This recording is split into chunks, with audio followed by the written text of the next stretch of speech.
മഴയുള്ള ഒരു വൈകുന്നേരമാണ് നമ്മുടെ ഈ യാത്ര. കോട്ടയത്തിനടുത്തുള്ള ഏറ്റുമാനൂർ ശിവക്ഷേത്രത്തിലേക്കാണ് നമ്മൾ പോകുന്നത്.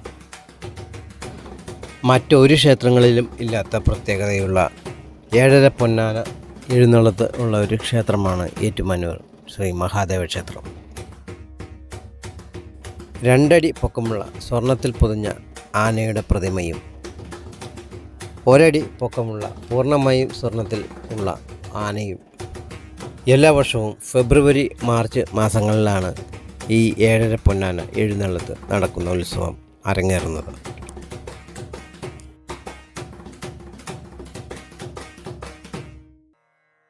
ഏറ്റുമാനൂർ എന്ന് പേര് വരാനുള്ള തക്കതായ കാരണം ഏറ്റുമൺ ഊര്, ഒരു തരം പ്രത്യേക മണ്ണുള്ള ഒരു പ്രദേശമായിരുന്നു ഇത്. ഏറ്റുമണ്ണ് എന്നാണ് ആ മണ്ണിന് പറയുന്ന പേര്. പുഴയോരങ്ങളിൽ എല്ലാം കാണുന്നത് പോലെയുള്ള ഒരു പ്രത്യേകതരം മണ്ണ് ഉണ്ടായിരുന്ന ഒരു പ്രദേശമായതിനാൽ ഏറ്റുമൺ ഊര് എന്ന പേരിലേക്ക് ക്രമേണ മാറ്റപ്പെട്ടു.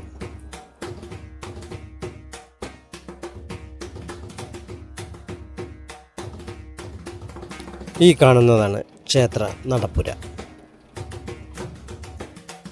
ക്ഷേത്രത്തിനകത്തേക്കുള്ള പ്രവേശന ഗോപുരമാണ് ഈ കാണുന്നത്. താഴേക്ക് സ്റ്റെപ്പ് ഇറങ്ങി ചെല്ലുന്ന ഒരു രീതിയിലാണ് ഇവിടെ ഇത് നിർമ്മിച്ചിരിക്കുന്നത്. പൂർണ്ണമായും കരിങ്കല്ലിലാണ് ക്ഷേത്ര നിർമ്മിതി.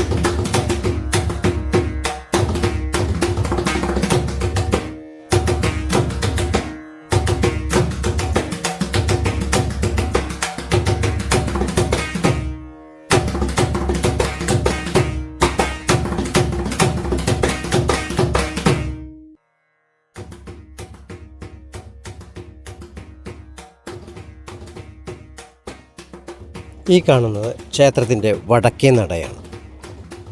വടക്കു ഭാഗത്തായിട്ടാണ് സർപ്പക്കാവ് സ്ഥിതി ചെയ്യുന്നത്. പുരാതനമായ വളരെ വലുതായ ഒരു ക്ഷേത്രമാണ് ഇത്. കേരളത്തിൽ തന്നെയുള്ള ശിവക്ഷേത്രങ്ങളിൽ ഏറ്റവും പ്രധാനപ്പെട്ട ഒരു ക്ഷേത്രമാണ് ഏറ്റുമാനൂർ ശിവക്ഷേത്രം. മെയിൻ റോഡിന് അഭിമുഖമായിരിക്കുന്നത് പടിഞ്ഞാറേ നടയാണ്. സാധാരണ എല്ലാവരും അകത്തേക്ക് പ്രവേശിക്കുന്നത് പടിഞ്ഞാറേ നടയിലൂടെയാണ്.